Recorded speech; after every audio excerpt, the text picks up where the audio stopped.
Baik, untuk kesempatan yang pertama akan saya aturkan waktu pada Ibu Nurmalihah PSD. Ibu Nurmalihah PSD, beliau adalah dosen atau pengajar di IAIN Salatiga, mata kuliah kepakaran atau yang diampu beliau sosiolinguistik, morfologi, fonetik. Kepakaran beliau juga dalam hal penulisan ini tidak diragukan lagi ya Bapak Ibu. Beliau sebagai editor di EJIMS, reviewer di Gema Online University Kebangsaan Malaysia, reviewer di jurnal At-Tamadun University of Malay, reviewer di Register Jurnal IAIN Salatiga, Lensa Unimus, Humaniora UMS, dan masih banyak lagi. Banyak sekali hasil-hasil tulisan atau artikel yang sudah beliau hasilkan. Nanti beliau akan berbicara lebih detail lagi, Bapak Ibu. Bismillahirrahmanirrahim. Assalamualaikum warahmatullahi wabarakatuh. Sebagaimana tadi disampaikan oleh Bapak Dr. Ganjar, jadi memang hal itu benar. Ya, ketika dalam sebuah ilmu pengetahuan, seberapapun spektakuler hasilnya, tapi pekerjaan itu atau hasil karya itu menjadi tidak lengkap ketika belum dipublikasikan. Nah, maka tadi dari Balai Bahasa luar biasa menawarkan ada jurnal. Oh, ini menarik sekali buat saya karena kepakaran saya di bidang linguistik kebahasaan, dan itu juga tentang majalah-majalah Jawa itu menjadi salah satu hal yang saya pernah cermati beberapa waktu yang lalu untuk penelitian-penelitian saya. Nah, maka dari itu sekarang kita harus berpikir tentunya, ketika kita sudah melakukan penelitian, kita sudah bekerja, tapi belum ada yang baca, hanya masuk di repositori atau masuk di perpustakaan, atau kalau para dosen hanya masuk di lembaga penelitiannya, dikumpulkan selesai. This is not complete. Nah, maka dari itu, nah ini ada ilustrasi yang sekarang fenomena seksi terjadi, ya, bahwa Scopus itu didewakan menjadi yang tertinggi. Jadi kalau orang mau publikasi sekarang, macam-macam publikasi tentu bisa buku, bisa majalah, bisa jurnal, dan saya di sini fokus dengan jurnal J. Jadi Scopus itu begitu didewakannya, berada pada puncak atas. Kemudian di bawah ada Sinta. Sinta berarti lembaga indeksasi di bawah Ristek Dikti. 1, 2, 3, 4, 5, 6, ada yang DOAJ. Dan yang di bawahnya siapa sih yang mendewakan? Mahasiswa. Bisa mahasiswa S1, S2, S3, para peneliti, para dosen, ada lagi yang berkenan untuk menjadi profesor atau guru besar, semuanya berusaha untuk menggapai puncak tertinggi yaitu Scopus. Nah, maka sekarang ini pengelola jurnal menjadi sebuah hal yang seksi. Namun pengelola jurnal juga harus menjadi seorang autor, dan saya di sini baik sebagai managing editor dari Indonesian Journals of Islam and Muslim Societies yang kami alhamdulillah 2 tahun ini di Q1, 2 kali di Q1, dan saya juga sebagai author. Maka di sini adalah best practice, saya bersifat menyampaikan, berbagi apa yang saya bisa, dan tentu saja saya akan belajar banyak dari para narasumber yang luar biasa juga. Nah, jadi itu tadi adalah alasan apa-apa saja sih yang kita kenapa kita harus menerbitkan. Tapi satu hal, ketika kita akhirnya berpikir, oh saya mau nerbitin ke jurnal, saya mau nerbitin ke jurnal yang internasional atau yang nasional, ketika kita submit, kita kirim ke jurnal tersebut, selanjutnya adalah hak veto editor, dan editor tidak akan peduli apapun alasan Anda, apapun alasan Bapak Ibu sekalian ketika menerbitkan jurnal. Sehingga seringkali, karena saya sebagai managing editor, ada penulis yang mohon saya untuk segera bisa diterbitkan karena saya kurang 1 dalam syarat guru besar. Mohon saya untuk diterbitkan karena saya tinggal 1 syarat untuk bisa lulus ujian terbuka atau tertutup dan sebagainya. Nah, editor tidak mau tahu hal ini, tapi editor hanya akan melihat esensi dari tulisan tersebut, ya, sehingga Nanti di akhir saya juga akan menyampaikan salah satu etika kita sebagai autor itu harus ngapain, apa yang harus dilakukan ketika kita sudah submit, habis itu bolehkah kita menghubungi editor dan sebagainya dan sebagainya.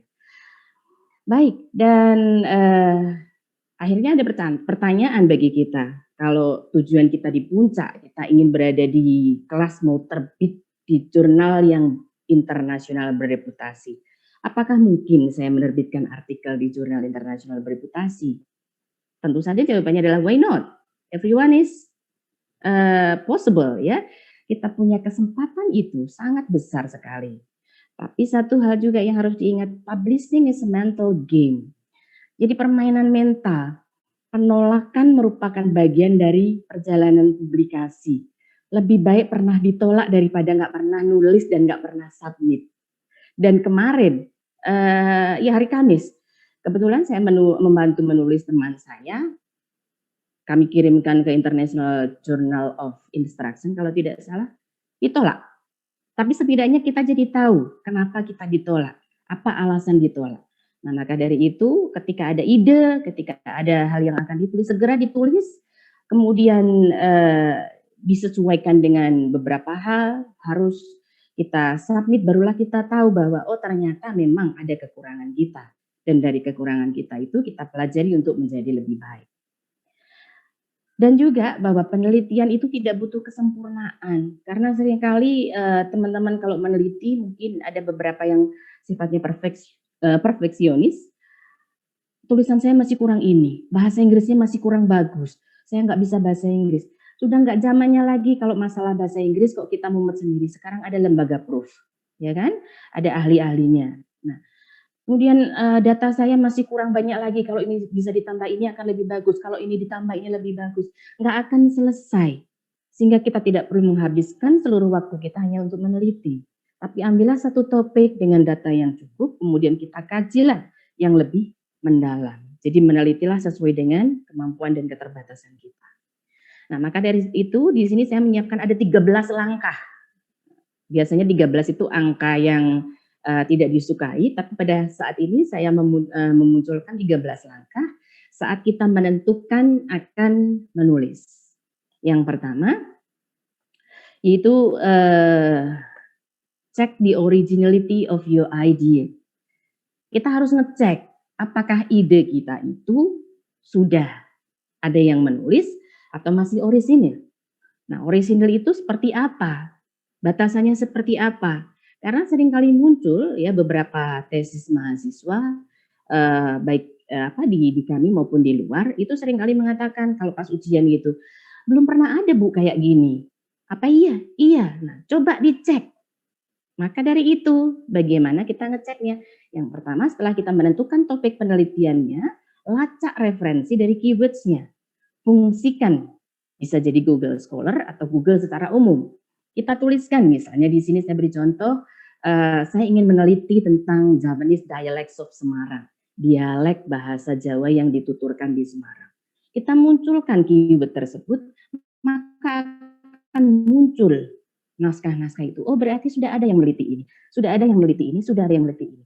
Nah, kalau saya punya ide yang sama intinya tentang Javanese dialects of Semarang, kita cari di mana selahnya, di mana celah, ya, di mana peluang yang orang lain belum ambil. Bisa jadi originality di sini penambahan pada data. Kalau data yang ada, misalnya sudah ada penelitian tapi itu dilakukan di tahun 60-an, kita perbaiki dengan data di kurun waktu 5 tahun terakhir atau 3 tahun terakhir. Jika sudah ada yang meneliti tentang Javanese dialect of Semarang, dilihat apakah yang diteliti dari segi morfosintaknya, apakah dari segi sintaksisnya, ataukah mungkin ada hal lain yang belum tercover. Ambil peluang di sini. Itu salah satu cara untuk menjadikan kita tahu, oh ternyata memang belum ada orang menulis seperti apa yang kita tulis. Atau jika sudah ada, di mana letaknya, di mana posisinya. Kita juga harus mengelola hasil penelitian itu menggunakan Mendeley, Zotero, ataupun EndNote, karena itu akan memudahkan kita. Jangan sampai apa yang kita tulis atau sitasi yang kita munculkan di body paragraph tidak muncul di bibliografi, atau sebaliknya, Di bibliografi kita munculkan, tapi tidak muncul di body paragrafnya. Dan yang ketiga, lacak reputasi jurnal.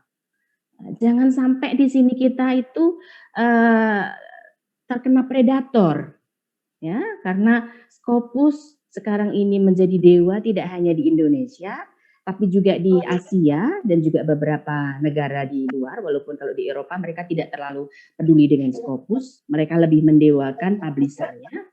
Diterbitkan di Sage, di Wiley, itu keren. Di Cambridge University Press itu keren. Tapi mereka tidak mengenal Scopus secara detail.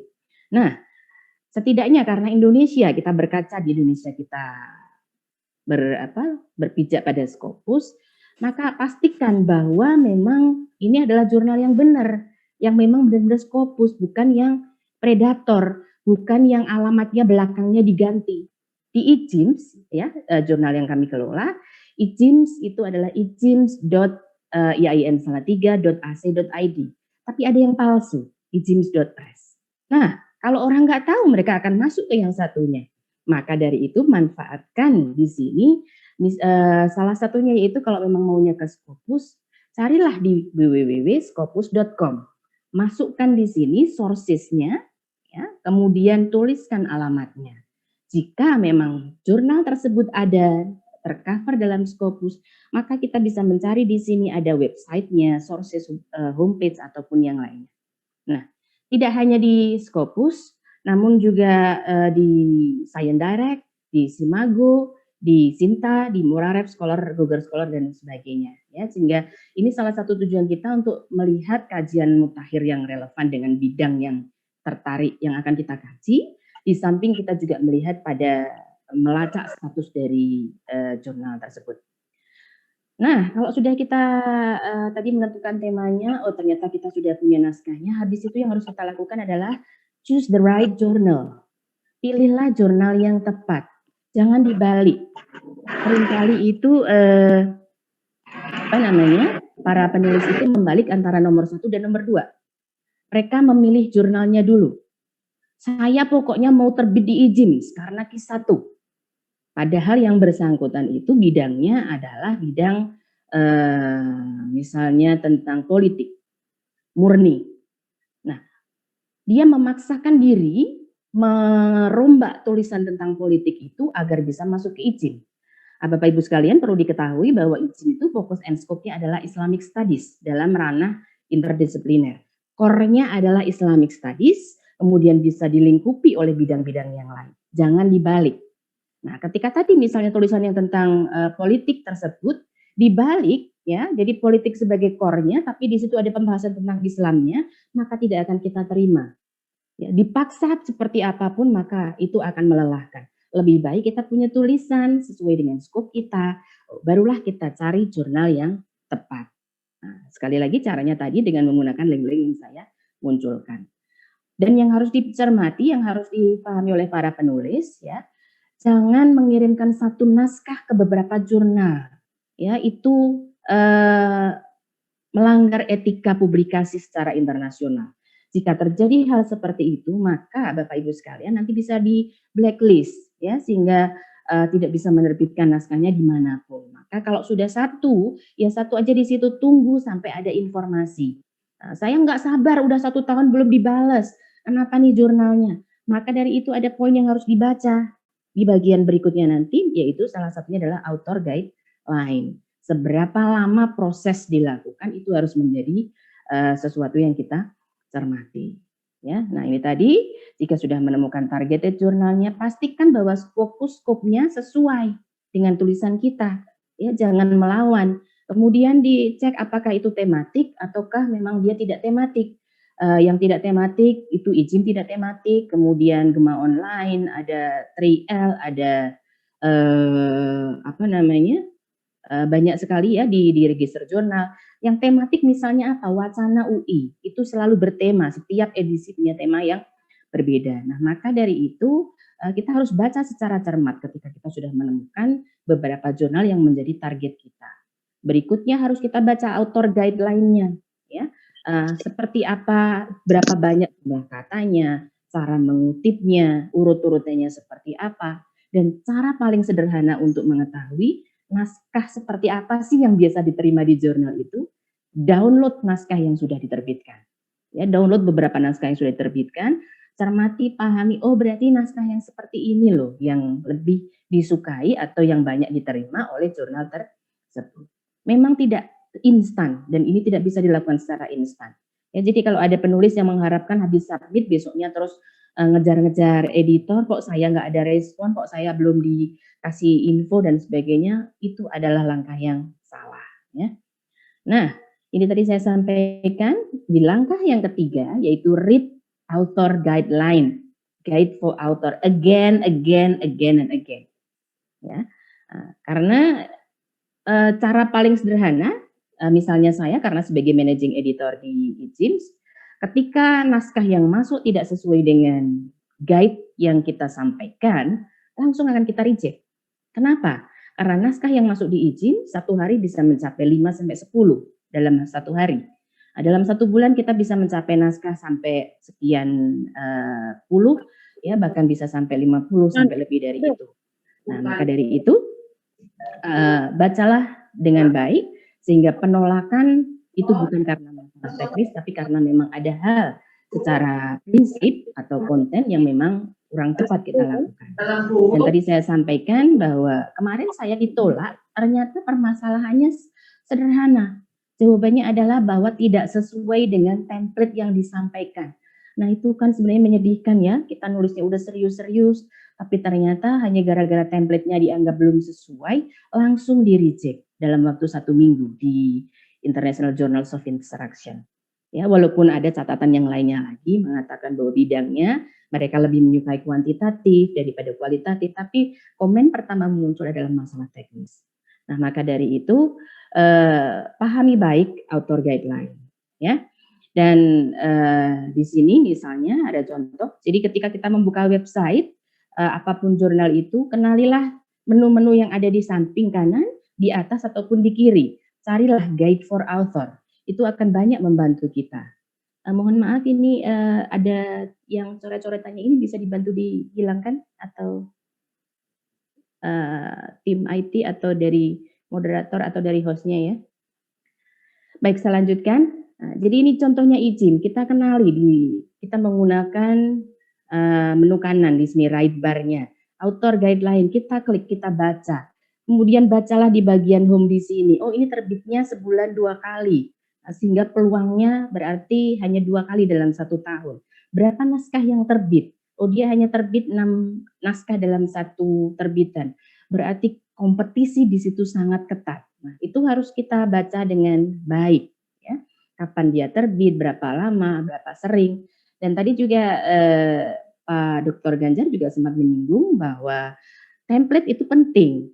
Nah, ya, jadi setelah kita tahu jurnalnya, cari bagian yang ada tulisan template-nya, kita download, kita ikuti, ya, apa yang disampaikan di situ, kita tinggal masukkan data tulisan kita sesuai dengan template yang ada. Nah, hal ini akan memudahkan penulis dan editor bekerja. Setiap jurnal punya template-nya masing-masing. Nah, sehingga Bapak Ibu sekalian kalau berniat untuk mau menerbitkan, mengirimkan naskah ke jurnal, ya jangan egois. Pokoknya saya tulisannya kayak gini, terserah dia mau ngapain, mau di layout sendiri, mau ditata sendiri, bukan urusan saya bisa bayar dia berapapun. It's not a matter of how much we can pay, ya.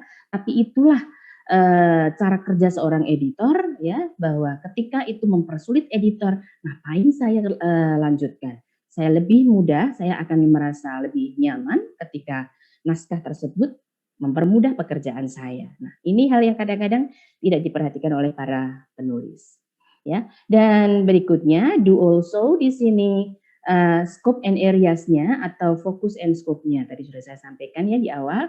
Jadi masing-masing jurnal itu punya scope-nya dan jangan sampai kita salah membaca fokus and scope-nya, ya. Nah, di sini jadi kita tahu oh ternyata di sini hanya menerima kualitatif, oh di sini hanya menerima kuantitatif. Oh di sini maunya yang field research, di sini maunya yang review, book review atau apalah. Nah, itu harus dicermati dengan baik. Keempat, sekarang tibalah kita preparing to write a manuscript. Jadi kita siapkan setelah punya penelitian, datanya sudah jelas, sudah ada berupa laporan penelitian, saatnya kita mulai menulis manuskrip untuk disubmit ke jurnal bereputasi internasional. Oke. Nah, di sini yang harus dipertimbangkan, yang harus diperhatikan bahwa harus ada data penelitian, hasil analisisnya tersedia, kemudian referensi menjadi sangat penting ya Bapak Ibu sekalian. Seringkali itu kalau yang Bapak-bapak senior, maaf ya Bapak Ibu senior, mereka beliau-beliau lebih suka menulis berdasarkan buku ya, sehingga referensinya banyak bukunya. Nah, di hari gini untuk jurnal internasional, referensi primer itu lebih disukai yang berupa artikel jurnal.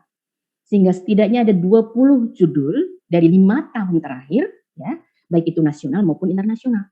Nah, ya. Nah, di sini kita juga sebaiknya juga kalau target kita ke jurnal Scopus, maka citasilah naskah-naskah yang diterbitkan oleh jurnal yang terindeks Scopus. Ya, bukan berarti naskah nasional atau lokal itu jelek, tidak. Nah, ini hanya sebagai salah satu trik, salah satu strategi ketika kita ingin naskah kita dipertimbangkan. Ya. Kemudian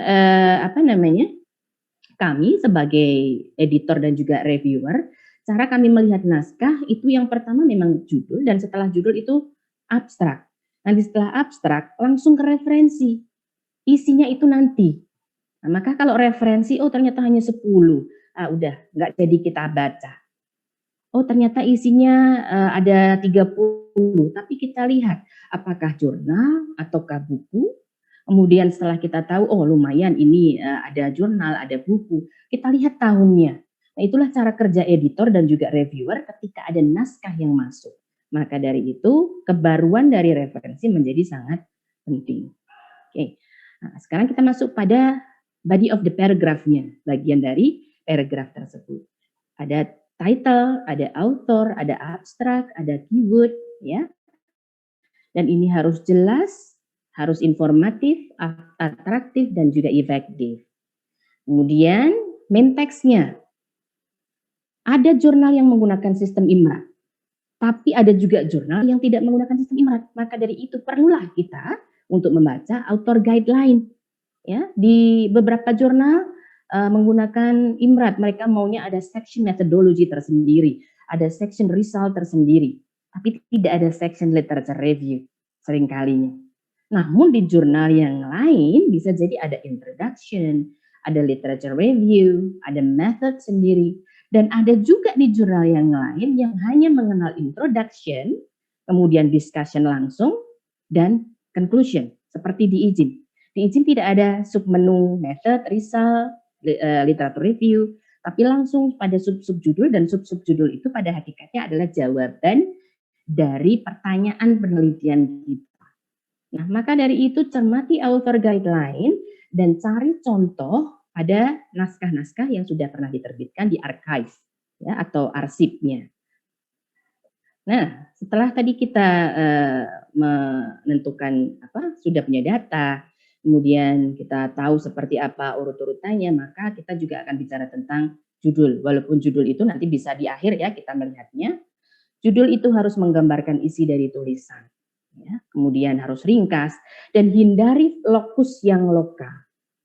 Nah, jadi judul jangan sampai 2 paragraf, 2 line atau 3 line, misalnya itu berasal dari laporan penelitian atau mungkin dari tesis atau dari disertasi atau dari skripsi, ya jangan diambil apa adanya, pakai a study on, a pragmatic analysis on. Nah, itu membuang-buang keefektifan dan efisiensinya, ya. Nah, selain itu hindari lokus yang lokal, jangan sampai muncul di situ ada DSMAN 1 Salatiga. Nah, itu menjadi sangat lokal, bahwa kualitas dari tulisan itu pun menjadi lokal. Maka dari itu inilah beberapa kategori ketika judul itu dikatakan efektif, dengan mengidentifikasi apa sih yang menjadi main issue dari tulisan kita, diawali dengan subject of the paper, kemudian harus akurat, tidak membingungkan, spesifik, hindari singkatan, ya, dan juga attract readers, bisa menjadikan pembaca itu tertarik untuk melihatnya. ya. Nah, di sini saya berikan beberapa contohnya. Ini. Ya, di sini misalnya adalah the acquisition. Okay. The acquisition first language among Malay English bilingual primary school children. Nah, di sini dia hanya mengatakan di judul itu English bilingual primary school children. Ya, tidak disebutkan itu primary children schoolnya itu di mana. Ya, dan intinya di sini membahas tentang language acquisition. Nah, untuk memperjelas nantinya bahwa siapa-siapa sih sebenarnya atau sekolah mana yang menjadi tempat penelitiannya atau siapa yang menjadi responden, itu nanti kita munculkan later on ketika kita bicara tentang method. Ya, methodology kalau tersection tersendiri bisa kita munculkan seperti ini contohnya. Ini coret-coretnya ya. Nah, di sini hanya mengatakan ada 9, ada 2 males and 5, ada 7 ya. 7 siswa Malaysian primary school children yang dijadikan sebagai partisipannya. Nah, tidak perlu kita sebutkan itu di sekolah yang mana, ya, tapi cukup kita anggap itu sebagai representasi dari Malaysia. Nah, karena ini kualitatif, data respondennya memang sedikit, tapi dengan responden yang sedikit itu harus kita gali data yang sangat luas. Nah, nanti seperti apa isinya, Bapak Ibu sekalian bisa membrowsing dan membaca sendiri jika tertarik dengan naskah yang sedemikian untuk tahu seperti apa sih penjelasannya dan seberapa detail data yang dimunculkan hanya dengan 7 responden. Contoh yang lain di sini, judulnya sangat-sangat English and Sundanese speakers. Jadi membahas tentang perception pada English vowel oleh penutur bahasa Jawa dan bahasa Sunda yang lagi belajar bahasa Inggris. Tapi tidak disebutkan itu di mana.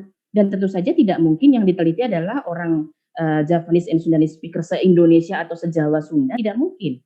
Nah, dan di sini ternyata juga tidak disebutkan secara detail Javanese English learners 15 female, 15 male. Yang Sundanese 15 male, 15 female. That's it. Ya. Dari manapun mereka berada, itu tidak perlu kita munculkan dalam artikel jurnal. Kalau untuk artikel atau laporan penelitian, oke. Untuk laporan tesis atau skripsi silahkan. Tapi untuk jurnal itu tidak perlu. Di sini hanya disampaikan bahwa partisipan atau responden tersebut diuji di UGM dan di Universitas Padjadjaran. Nah, ini sebenarnya memunculkan bahwa Jawa Tengah, Javanese diwakili berada di tes di Gajah Mada, yang mana itu adalah di area Jawa Tengah DIY. Kemudian yang Sunda karena dekat dengan berada di Jawa Barat, maka dilakukan di Unpad. Tapi belum tentu bahwa mereka itu partisipannya dari UGM dan Unpad. Nah, disinilah salah satu cara kita untuk menghilangkan lokalitas dari tulisan kita, sehingga jangan dimunculkan di judul. Misal kita munculkan di judul nanti akan menjadi tidak menarik. Di samping itu nanti untuk menghindari lokalitas memang tidak hanya di judul, tapi bagaimana kita menyandingkan hasil penelitian kita dengan hasil penelitian yang lain ya secara lebih global lagi. Nah, ini contoh judul yang tidak bagus, mohon maaf yang memiliki jurnal siapa saya juga lupa, tapi ini saya munculkan contohnya. Effectiveness of Active Debate Method in English Speaking Skill of Student in SMAN 3 Padang Sidempuan. Sangat jelas sekali bahwa tulisan ini nanti berarti sangat lokal dan sangat sempit karena hanya membahas tentang responden yang ada di SMA Negeri 3 Padang Sidempuan. Nah, untuk menghindarinya sebenarnya cukup misalnya in senior high school atau in Indonesian school. Nah, barulah nanti di dalamnya dijelaskan bahwa di sini yang menjadi respondennya adalah siswa yang ada di salah satu sekolahan di Padang Sidempuan misalnya. Itu salah satu trik untuk menghindari lokalitas pada judul. Kemudian yang keenam yaitu penulisan nama dan penulisan nama, penulis dan afiliasi. Harus konsisten ya. Penulis lebih dari satu juga harus jelas siapa first author, second authors dan seterusnya. Nah, bagi kita atau teman-teman yang menjadi dosen mungkin atau pembimbing tesis, skripsi dan lain-lainnya, Ini sebuah etika publikasi, kalau memang yang mengerjakan mahasiswanya, maka mahasiswa itulah yang menjadi penulis pertama. Sementara ketika kita hanya sebagai pembimbing, bisa jadi kita kedua, ketiga, atau bahkan kalau memang kita tidak berkontribusi, tidak disebutkan pun sebenarnya tidak masalah, tapi kembalinya itu pada policy dari masing-masing lembaga. Nah, dan afiliasi juga harus konsisten. Ini contohnya, nama saya Nur Malihah, tapi hati-hati menuliskannya apakah Malihah Nur, apakah Nur Malihah, apakah Nur M, apakah M Nur. Nah, karena kalau kita menulis dengan cara yang berbeda-beda, Google Scholar akan membaca cara beda. Scopus akan membaca dengan cara yang berbeda, sehingga kita tidak akan terdeteksi secara terpusat. Demikian juga dengan institusi atau afiliasi kita, ya. Karena kami dari IAIN Salatiga, nah sudah disepakati bahwa kalau kita menulis kita menggunakan yang terakhir ini, IAIN Salatiga. Namun ada juga teman-teman yang menggunakan cara panjang seperti ini, yang efeknya nanti ya tadi saya sampaikan tidak akan terdeteksi secara terpusat, sehingga nanti kalau mau melihat dari bibliometrik atau jumlah naskah yang diterbitkan atau yang ditulis oleh suatu lembaga menjadi tidak terbaca dengan baik. Baik. Nah, yang ketujuh, masuklah kita di abstrak, ya, bahwa abstrak itu pada hakikatnya adalah representasi isi. Maka dari itu, suatu abstrak yang bagus, sebuah abstrak yang bagus, haruslah precise dan jujur. Kemudian dapat berdiri sendiri, tidak menggunakan technical jargon, ringkas dan spesifik, tidak ada referensi, ya, walaupun ada beberapa jurnal yang sebenarnya juga membolehkan adanya referensi, tapi secara umum bahwa abstrak itu tidak perlu menyebutkan referensinya atau kutipan, ya. Dan abstrak inilah yang menjadi salah satu cara orang editor itu menentukan keputusannya. Seperti tadi saya sampaikan, setelah judul kita akan langsung lihat abstraknya. Kalau abstraknya jelas, poin-poinnya ada, kita bisa lanjut ke referensi, barulah nanti kita kembali pada isi. Nah, ini elemen-elemen dari abstrak, bahwa abstrak itu harus ada tujuan dari penelitiannya, isu yang diangkat apa, permasalahannya apa, itu harus muncul secara eksplisit. Kemudian harus poin kedua ada solutionnya. Solution di sini berarti ada desainnya, ada methodnya, ya. Kemudian ada analisisnya. Nah, yang sering kali terjadi pada tulisan-tulisan yang kurang baik hanya berakhir pada risal saja.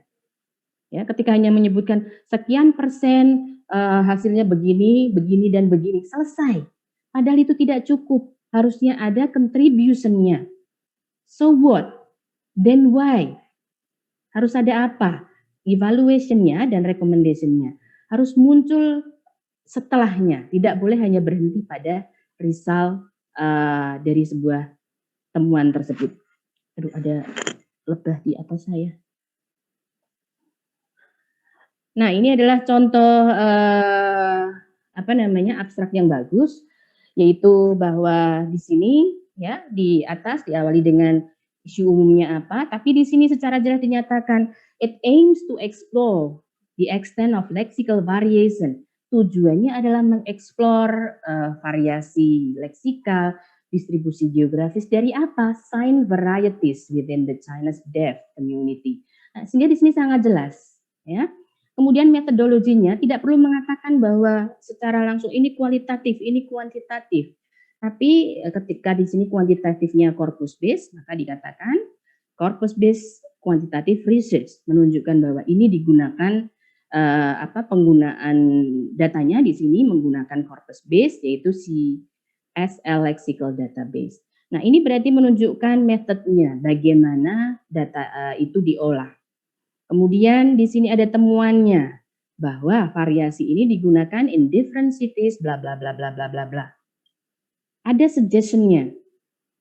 Ya, suggestion di sini bahwa artinya bukan saran sebenarnya, tapi bahwa ketika ada kondisi begini, maka ada implikasi begini. Dan ketika seperti ini, maka bahwa dan seterusnya dan seterusnya. Sehingga di sini sangat jelas sekali poin-poin yang tadi kita lihat pada elemen dari abstrak.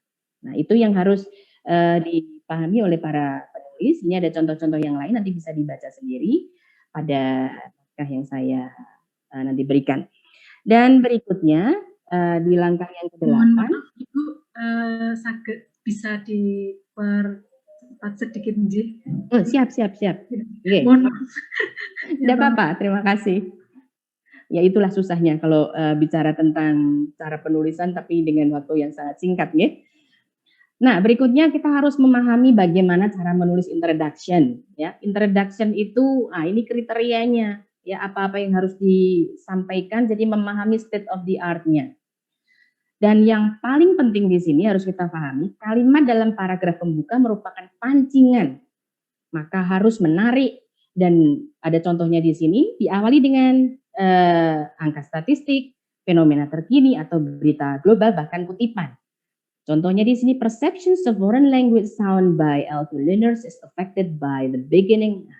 Ini diawali dengan kutipan dari penelitian yang sudah ada, ya. Barulah kita lanjutkan apa-apa saja, fenomena apa yang terjadi, sehingga nanti menjadi mengerucut, ya, uraikan yang selama ini dipahami, kemudian apa yang belum diketahui. Nah, ini yang menjadi penting teman-teman sekalian, ya, bahwa uraian tentang hal yang belum kita ketahui itulah yang dikatakan sebagai gap penelitian kita, menjadikan sesuatu yang baru, belum diketahui atau belum diteliti, belum dirambah oleh peneliti-peneliti yang tadi kita sampaikan di paragraf sebelumnya. Dan diakhiri dengan rumuskan masalah yang ingin dijawab. Bukan berarti bahwa rumusan itu selalu dalam tanda tanya atau dalam section tersendiri 1, 2, tidak. Ya, tapi kita sampaikan dengan adanya masalah di atas, maka tulisan ini bermaksud menjawab tentang ini dan ini. Nah, itu yang harus diperhatikan. Nah, di sini untuk tahu bagaimana kita punya gap atau belum, tentu saja dengan membaca yang banyak, ya. Terus yang ke-9, literatur review dan method. Selingkung jurnal dilihat, ya. Tadi caranya dengan melihat template, membaca author guideline, mendownload naskah-naskah yang sudah pernah diterbitkan. Apakah perlu ada literatur review ataukah tidak? Jika tidak, digabung dengan discussion atau mungkin sebagian kecil boleh masuk di introduction, ya. Dan hati-hati, literatur review inilah yang paling tinggi resiko similarity-nya, ya. Kalau kita kopas nanti akan menjadi tinggi citasinya. Nah, ini cara menulisnya, kita bisa teman-teman bisa melihat ada teknisnya, posisinya. Jadi referensi yang paling direkomendasikan adalah jurnal, yang paling tidak direkomendasikan adalah blog dan sebagainya di sini. Metode. Nah, metode di sini tipe dan skop penelitian. Kalau memang ada section method, ya. Tapi bukan berarti kutipan kuantitatif research adalah bla bla bla bla. Kualitatif research adalah, fenomenologi adalah, no, ya. Tapi di sini kita sampaikan bahwa this research is qualitative in nature. That's it, selesai, ya. Perkara apa itu penelitian kualitatif itu bukan tugas di jurnal, tapi akan dibahas lebih lanjut nanti ketika di buku, apa sih definisi secara lebih detailnya dan sebagainya. Nah, ini isi-isi dari metodologi, ya, ada partisipannya, instrumennya, bagaimana kita melakukan penelitian tersebut. Dan yang ke-10 adalah menyusun result and discussion. Sekali lagi, perhatikan selingkung. Ada yang menjadikan satu, ada yang memisah. Nah, kalau kita tidak cermat, itu menjadikan kita ditolak, eman-eman, ya. Dan di result itu menyajikan data tanpa interpretasi, kemudian di diskusi kita menyajikan analisis kita bersandar pada literatur yang sudah pernah kita sampaikan sebelumnya. Sehingga bahwa temuan saya sama dengan apa yang sudah pernah dikatakan oleh siapa. Temuan saya ternyata berbeda. Temuan saya ternyata menambahkan 1 poin dari si X yang pernah membahas tentang ini. Nah, disinilah menjadi penting karena untuk membuat verifikasi bahwa gap kita itu jelas ada. Ya, ini detailnya nanti bisa dibaca sendiri. Dan pada akhirnya yang ke-11 adalah conclusion. Nah, pastikan bahwa conclusion di sini menegaskan hasil, ya, yang berbeda dengan temuan sebelumnya. Ya. Dan di sini harus mengingatkan kembali pembaca tentang topik yang dibahas. Kalau tadi di awal mengatakan maka dari itu penelitian ini bermaksud menjawab tentang ini dan ini, maka di conclusion jawaban itu harus muncul. Itu yang jangan sampai salah dan tidak perlu ditulis dalam bentuk bullet ataupun angka, tapi berupa paragraf, ya. Dan setelah kita selesai sampai di titik conclusion tadi, kita cek di langkah ke-12 review kembali penyajian datanya sudah benar belum, poles gaya penulisannya, cek referensinya, koreksi kesalahan ketiknya, cek ejaan ganda. Kalau memang kita nggak bisa bahasa Inggris, minta reader, minta di proof oleh ahlinya, cek similarity jangan sampai salah, bisa menggunakan Turnitin ataupun Authenticate, cek grammarnya yang paling murah itu pakai Grammarly ya, atau kalau settingan Word-nya pakai English, maka akan muncul merah ataupun hijau. Review process variety. Masing-masing jurnal punya cara yang berbeda, punya durasi yang berbeda. Ada yang mengatakan dalam 2 minggu, ada yang mengatakan dalam 1 tahun, ada yang mengatakan dalam 1 bulan, 3 bulan, dan seterusnya, dan seterusnya. Nah, sehingga kita tidak akan komplain, itu bisa dibaca pada the guideline. Untuk izin itu sampai 8 bulan, sehingga kalau ada 2 bulan, 1 bulan kok komplain, tidak akan saya jawab, tapi akan saya berikan link bahwa kita mereview dalam masa 8 bulan. Kenapa kita ditolak? Bisa jadi karena convention-nya, ya, karena kita tidak sesuai template-nya, kontennya karena dianggap terlalu luas atau bahkan terlalu sempit, metodologinya nggak nyambung, ya, mengatakan kualitatif isinya kuantitatif, atau mungkin datanya tidak signifikan, tidak sesuai, kemudian literatur review-nya mungkin lama, sudah tidak diperbarui, dan untuk diterima sebuah paper itu harus contribute to an advanced existing knowledge, jadi ilmu pengetahuan yang ya masih diterima sampai sekarang. Jangan mengulik sesuatu yang sudah banyak ditentang orang, walaupun itu silahkan, tapi kalau kita mau diterbitkan itu menjadi terlalu gambling, ya. Dan yang terakhir, setelah kita mensubmit naskah, do not harass the editor, ya. If you think the peer review process is not fast enough. Ketika kita submit, habis itu ternyata tadi nggak dibalas-balas, nggak ada respon, masih waiting assignment, kita nulis di Facebook atau kita di medsos atau bahkan japri editornya, mengatakan prosesnya nggak jelas, lama ini kenapa, editornya nggak profesional, and so on and so on. No, itu adalah hal yang salah. Maka jangan lakukan hal itu, dan good luck. Thank you. Terima kasih. Moga-moga yang cepat ini bisa ada manfaatnya untuk teman-teman semuanya. Saya akan tetap bersama Bapak Ibu sekalian. Ada nomor saya, ada email saya. Thank you. Assalamualaikum warahmatullahi wabarakatuh. Waalaikumsalam warahmatullahi wabarakatuh.